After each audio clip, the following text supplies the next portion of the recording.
se caiu um pouco. Vamos continuar adorando o nosso Deus. Paz, pastor. A paz, irmãos, graça e Amém. paz, prosperidade da parte do Senhor. Boa Amém. noite.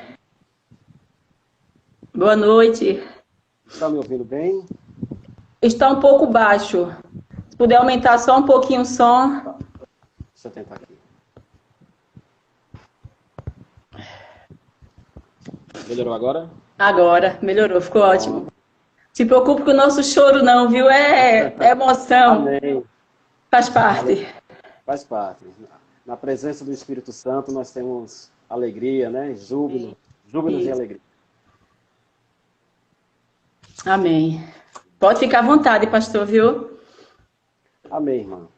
Para mim é uma honra e um privilégio de estar Amém. participando nesse momento com os amados irmãos, nesse momento tão, nesse período tão, como posso dizer, que nós nunca vivenciamos, né? Uhum. Um período que nós ouvimos tantas mortes e tanta tristeza, Uhum. pessoas depressivas, mas que bom que os irmãos estão em alegria, porque o Senhor Amém. Jesus é a nossa alegria e a nossa Amém. força. Tem um texto que diz que a alegria do Senhor é a minha força. Ô, glória. Então, enfim, para mim é uma alegria, né? De estar aqui com os irmãos online Amém. Amém. e Nós certamente, agradecemos. amém. E vamos ouvir o que é que Deus tem para as nossas vidas. Amém? Amém. E, queridos, o texto de hoje da palavra de Deus que nós vamos ler fica em Apocalipse, capítulo 3, do versículo 14 ao versículo 21. Diz assim a palavra de Deus. Ao anjo da Amém. igreja em Laodiceia, escreve: Essas coisas diz o Amém, a testemunha fiel e verdadeira, o princípio da criação de Deus. Conheço as obras que você realiza, que você não é nem frio e nem quente. Que dera você fosse frio ou quente. Assim, porque você é morno e não é nem quente nem frio, estou a ponto de vomitá-lo da minha boca. Você diz: sou rico, estou bem de vida e não preciso de nada. Mas você não sabe que é infeliz, sim, miserável, pobre, cego e nu. Aconselho que você compre de mim ouro refinado pelo fogo, para que você seja de fato rico. Compre vestes brancas para se vestir, a fim de que a vergonha de sua nudez não fique evidente. E colírio para ungir os olhos, a fim de que você possa ver. Eu repreendo e disciplino aqueles que amo. Portanto, seja zeloso e arrependa-se. Eis que estou à porta e bato. Se alguém ouvir a minha voz e abrir a porta, entrarei em sua casa e cearei com ele e ele comigo. Ao vencedor darei o direito de sentar-se comigo no meu trono, assim como também eu venci e me sentei com meu Pai no seu trono. Quem tem ouvidos, ouça o que o Espírito diz às igrejas. Amém? Amém. Glória a Deus. Queridos, é, é importante nós, nesse momento, observarmos o que nós estamos passando, né? Esse período de quarentena, de uma quarentena forçada, diante de uma ameaça real, né? E que nós devemos, como a irmã disse, tomar todo o cuidado possível, né? Ao sair, com Uhum. máscara, com toda a proteção possível. E o mundo todo está passando por isso. É interessante nós vermos que a palavra de Deus, ela continua atual e Uhum. viva, Uhum. né? Podemos ver que em vários momentos que a Bíblia nos mostra, que o povo de Deus passou por sofrimentos, que o povo de Deus passou por períodos de provação, de tribulação. E o texto de Apocalipse, ele vem num momento em que o apóstolo João ele estava preso. Ele estava, vamos dizer assim, numa quarentena forçada, né? Mas por um motivo. O motivo era pela perseguição. Nesse momento, ele estava lá em Apocalipse, capítulo 1, os irmãos podem abrir, fala a respeito de que ele estava preso na ilha de Patmos e que o Senhor Jesus ele apareceu, né, a João e começou a relatar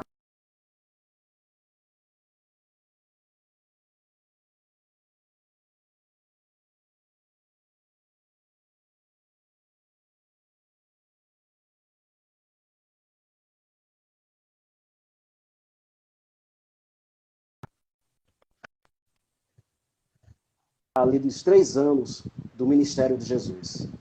Só que Jesus poderia ter revelado o Apocalipse naquele período de 3 anos. Mas diante da sua soberania e onisciência, ele achou por bem revelar a João naquele momento, naquele período.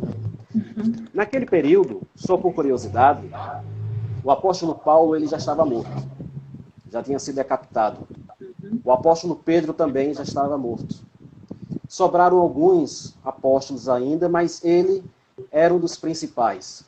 A Bíblia fala, né, na sua narrativa, que ele era o mais próximo ao Senhor Jesus Cristo. E ele teve esse privilégio de receber a revelação de Jesus Cristo. E interessante, irmãos, que esse texto de Apocalipse 7, ele fala a respeito de uma igreja que se encontrava em Laodiceia.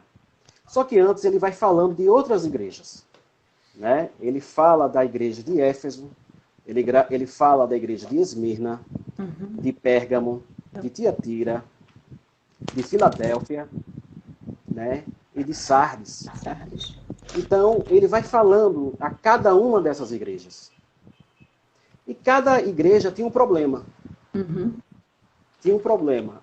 A igreja de Éfeso tinha um problema dos nicolaítas, né? Das heresias dos nicolaítas.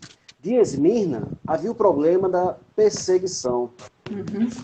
De Pérgamo, eles enfrentavam a doutrina de Balaão. De Tiatira, havia a tolerância para com o espírito de Jezabel. De Filadélfia, o texto diz que Jesus dizendo que eles tinham pouca força. Mas e de Sardes, falavam que a igreja, Jesus dizendo que era uma igreja morta. Só que a igreja de Laodiceia era a única que falava bem dela. Ela não tinha problema. Ela não tinha problema de doutrina, de heresia. Ela não tinha problema de perseguição. Era uma igreja, como o texto fala, que ela se autodeclarava rica e que não precisava de nada. E o texto a seguir que fala sobre isso é bem interessante. A cidade de Laodiceia, só por curiosidade, irmãos, era uma cidade que antes ela chamava-se Diospolis, que significa cidade de Zeus. Antes dela se tornar Laodiceia, Epifânio tinha uma esposa que chamava-se Laudice. E ele estava destruindo todas as cidades naquele período. Mas quando chegou em Dióspolis, diz o texto histórico de que a esposa dele se agradou bastante daquela cidade. Era uma cidade linda e uma cidade próspera. E ela pediu, né, ao seu marido que não destruísse. Ora, aquela cidade, de fato, ela era rica. Uma das características, naquela época, da cidade de Laodiceia, é que era uma cidade que produzia a melhor lã da região, né, da Ásia Menor. E era uma lã negra. Hoje em dia, seria uma cidade como, por exemplo, da moda, como Milão, como Roma, como Paris, né, como Nova York. era uma cidade da moda. Também era uma cidade rica, né? Pela produção que ali existia, né? Mas isso tudo começou porque Epífio ele chegou na cidade e era uma cidade que tinha um patrono que era Zeus. Ora, como mudar o nome de uma cidade em que os seus habitantes adoravam Zeus? Era bastante difícil. Seria quase impossível. Mas ele fez algo interessante. Ele começou a investir na cidade. Começou a trazer muita riqueza para a cidade. Nisso, a cidade ela se tornou extremamente rica. Então, já que ele trouxe uma riqueza para a cidade, se tornou mais fácil convencer aquela população da mudança do nome da cidade. Então, a cidade passou a ser chamada de Laodiceia. Outra característica também é que esta cidade ela possuía a melhor escola de medicina da época, mas na área de oftalmologia. Ou seja, aquela escola de medicina tinha por especialidade o tratamento dos olhos ou a cura dos olhos, da visão. Então, quando Jesus começa a falar ao apóstolo João a respeito da igreja de Laodiceia, é interessante que o Senhor ele mostra que ele conhece a nossa vida e o nosso contexto. E o que nós estamos passando nesse momento, nesse período, né, período de pandemia, eu vejo que nós estamos precisando, na realidade, de avivamento. E era isso que a igreja de Laodiceia estava precisando. Era uma igreja que precisava de um avivamento. Ou seja, era uma igreja que ela se enxergava rica, ela se enxergava de que não precisava absolutamente de nada, a sua ortodoxia era perfeita, não havia nada que mexer. Entretanto, Jesus ele aparece no texto, no versículo 18, dizendo o seguinte: aconselho que você compre de mim ouro refinado pelo fogo, para que você seja de fato rico. Compre vestes brancas para se vestir, a fim de que a vergonha de sua nudez não fique evidente, e colírio para ungir os olhos, a fim de que você possa ver. Esse texto ele é bem profético. Na verdade, todo o Apocalipse ele é profético. Então, ele vai usando uma linguagem em metáforas, e que é preciso que a gente se aprofunde tanto na história, né, como também na cultura, principalmente judaica. E quando o Senhor Jesus ele aparece de forma como testemunha. E no texto de Zacarias, capítulo 3, a gente pode ver aquele momento em que o sacerdote Josué está perante Deus e Satanás ele se apresenta ao lado para acusar o sacerdote. E a Bíblia fala que o anjo do Senhor, que é uma simbologia de Cristo, né, diz a Satanás: vai-te, saia daqui, porque você é um tição tirado do fogo. E uma das acusações que Satanás tinha era porque as vestes do sacerdote estavam sujas. As vestes tinham que estar brancas, ou seja, vestes brancas é justamente uma figura de santidade, de pureza. E naquele momento, aquele sacerdote ele estava representando o povo judeu, que tinha saído da Babilônia, né, do cativeiro da Babilônia, e que já tinha voltado. Entretanto, havia pecado no meio do povo. Então, quando o Senhor Jesus diz: eu mesmo sou essa testemunha, nós temos uma figura, na realidade, de um tribunal, de um fórum, de um juízo, de um julgamento. Uhum. E que ele está denunciando isso no mundo espiritual. Né? Na realidade, queridos, no mundo espiritual nós somos vistos. Mas como é que nós somos vistos? Eis a questão. E Jesus, naquele momento, ele estava denunciando a igreja de Laodiceia. E quando eu digo igreja, não é especificamente, nos nossos dias, uma igreja específica. Eu falo de igrejas e pode ser N denominações. Eu falo da cristandade em si. Uhum. Né? Nós, cristãos, eu me coloco, porque eu estou inserido nesse meio, nós temos vivenciado um momento de frieza espiritual. Nós, muitas vezes, estamos acostumados com uma ortodoxia, estamos acostumados com o mesmo sistema, com o mesmo ritual, e nos esquecemos de Jesus. E Jesus, ele chega e diz, porque você não é nem quente e nem frio. Outra característica daquela cidade é que ainda hoje, onde ficava Laodiceia, a água, ela é morna. Então Jesus, ele não estava falando de forma aleatória. Ao contrário, ele sabia o contexto em que aquela igreja específica, que era a igreja de Laodiceia, estava inserida. Uhum. E quando Jesus, ele chega e diz, é necessário que você compre lã, roupas brancas. É necessário que você compre de mim colírio.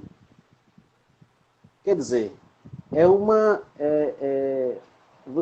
noção de que aquela igreja, naquele momento, ela estava vivenciando, ela estava vivendo uma situação de incoerência. Uhum. E nesses dias, eu acredito, queridos, que nós estamos vivenciando uma época, através dessa quarentena, né? Eu acredito que daqui a alguns meses, daqui a alguns anos, vamos referir ao período da quarentena, né? Do período de fica em casa, mas também do período, né, de tantas mortes, de tanto sofrimento, de tantos pais de famílias que estão sem trabalho e sem emprego. Eu acredito que esse momento, ele não está fora do controle de Deus. Deus é soberano. Deus, ele nos conhece. Deus conhece onde estamos inseridos. E nesse momento, quando Jesus, ele estava fazendo esta denúncia, ele não estava fazendo uma denúncia somente para acusar ou para destruir. Não. Porque no versículo adiante, ele diz o seguinte. Esse que diz assim, versículo 19. Eu repreendo e disciplino aqueles que amam. Amém. Ou seja, Jesus estava dizendo, igreja de Laodiceia, eu vos amo. Volte para o primeiro amor. Volte para as primeiras obras. Seja fervoroso. O texto diz aqui, seja zeloso. Busque de mim.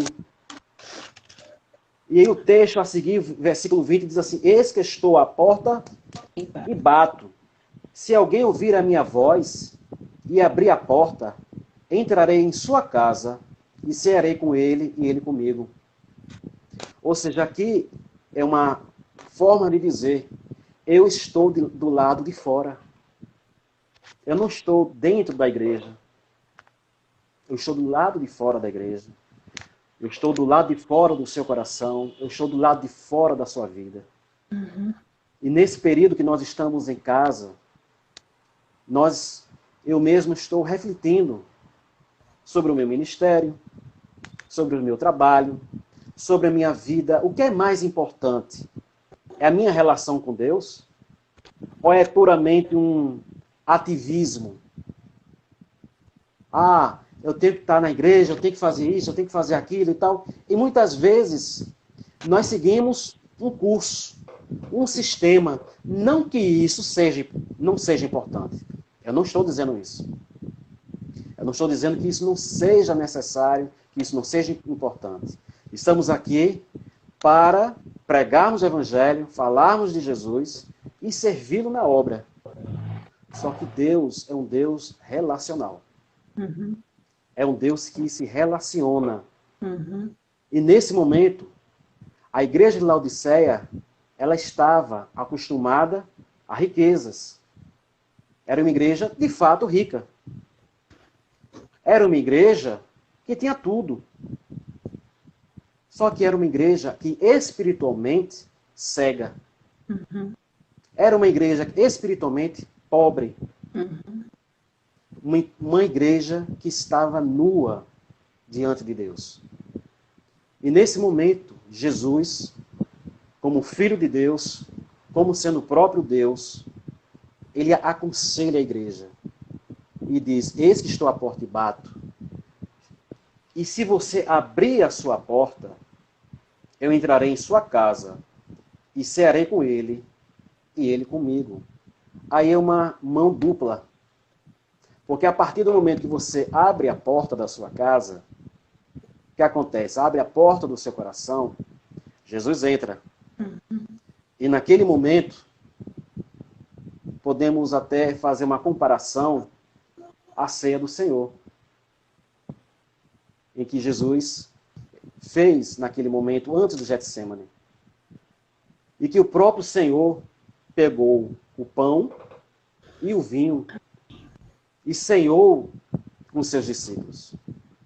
E teve comunhão. Aqui é uma representação de comunhão, porque quando nós estamos à mesa, nós podemos conversar, olhar um para o outro, e é isso que nós estamos tendo a oportunidade de vivenciar. Uhum. Porque nesse período de quarentena, quantos de nós estávamos ocupados nas nossas tarefas, nos nossos trabalhos, e não tínhamos tempos para as nossas esposas, para os nossos maridos, para os nossos filhos. E agora nós estamos tendo esta oportunidade de convidar o Senhor Jesus para dentro do meu lar, para dentro do meu ser, mas também convidando Jesus para dentro da minha casa, da minha família. Então, queridos, é essa mensagem que eu gostaria de deixar para vocês. Nesse momento, Jesus ele veio com a palavra, porque a palavra em Apocalipse diz que o Senhor Jesus tem uma espada que sai da sua boca. Ele vem com essa simbologia da espada, né? Uma palavra dura que a igreja de Laodiceia precisava. A igreja de Laodiceia tinha tudo. Entretanto, chegou um ponto que ela diz que eu não preciso de nada. É um perigo dos nossos dias nós chegarmos a dizer isso, em outras palavras, que nós não precisamos de Deus. E isso eu falo não para uma igreja específica. Porque se nós olharmos para o cenário mundial, a igreja, por exemplo, na Europa, ela está morta. A igreja da Holanda, nos anos 60, no início dos anos 60, era uma coisa. Hoje já é outra. Várias igrejas da Europa, hoje, estão se tornando mesquitas no mundo. Então, eu acredito que até esta pandemia era necessário, era a permissão de Deus para que a igreja pudesse parar e reavaliar o seu posicionamento. E para concluir, quando nós falamos de avivamento, nós falamos, na verdade, de arrependimento. Porque, se os irmãos se lembram do que aconteceu ali com Elias, no Monte ali Carmelo, aconteceu o seguinte, uma confrontação da palavra de Deus, do Senhor, contra a idolatria que Israel estava inserida. Israel estava inserida numa profunda idolatria. Durante anos e anos. Ao ponto de dizer que só Baal é o Senhor. Mas naquele momento, quando Elias chega ao confronto, e ele diz, e faz o desafio, do fogo descer e consumir o altar, nós vemos que os sacerdotes de Baal ficaram pedindo a manhã e a tarde toda e começaram a se ferir e nada. Mas quando chegou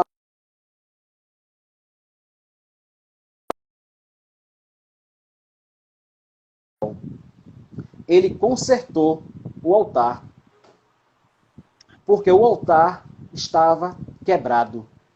Como é que você pode pedir fogo do céu, avivamento, se o seu altar está quebrado?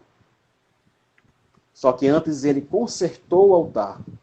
Quando ele consertou o altar, ele ofereceu aquele altar, aquele sacrifício que estava sobre o altar, a Jeová, ao Senhor dos Senhores, ao Rei dos Reis.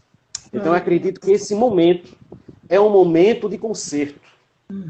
O período da pandemia é um momento de conserto. Verdade. Não só para a igreja, mas para o mundo. É preciso que haja um conserto para que o fogo do céu, o fogo do Senhor, o fogo do Espírito Santo possa cair sobre as nossas vidas. Amém. Glória Amém? a Deus. Glória a Deus. Então, essa é a palavra que eu gostaria de deixar. Amém. Que Deus nos ama e que Deus, Ele tem algo na sua vida para fazer. Amém. Saiba que todas as coisas cooperam para o bem daqueles que amam a Deus. Aleluia. Glória A a sua Deus. vida está nas mãos do Senhor. A minha vida está na mão do Senhor. É difícil esse período? É. Mas sabemos que Ele está no controle e que Ele nos ama. Amém? Amém. Deus os abençoe, queridos. Amém, pastor. Glória a Deus. Amém. Palavra abençoada. Um abraço, pastor. Abraço, meu querido. Deus o abençoe. Um abraço, viu? Mesmo Amém. que seja virtual, sinta-se abraçado. Tá certo. Olha, quando se fala em avivamento, é algo tremendo. Eu creio que vai existir um avivamento. Amém. É a hora que a Bíblia diz, o joio vai separar do trigo. As pessoas vão saber quem realmente é o joio e quem realmente é o trigo. Amém. Mas sem críticas. É a época de renovação. Amém. Eu creio nisso. Amém. Eu creio que Deus está no controle de tudo. Amém. Porém, Ele agora vem como juiz. E juiz, Ele vem para julgar. Amém. Não tem conversa mais não. Porque a gente está tendo privilégios que ainda é conhecer o Senhor como nosso único e suficiente Salvador. Amém, Jesus. Amém. Amém, queridos? Amém.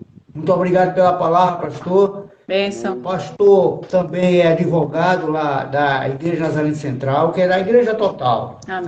Né? Glória É a o que Deus. está também na minha causa, na justiça, Amém. onde a gente está reivindicando remédio, que o governo não está querendo dar.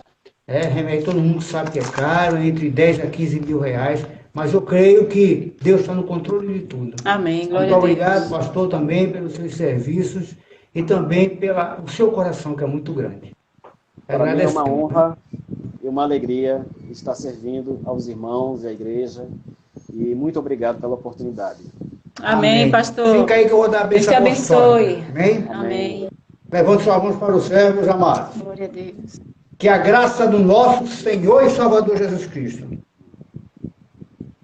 o amor maravilhoso de Jesus Cristo, oh, que coisa maravilhosa, As o doces. amor de Pai, o nosso Abba Pai, que está sempre conosco, Amém, Deus. as doces, fiéis e eterna consolação do divino e maravilhoso Espírito Santo.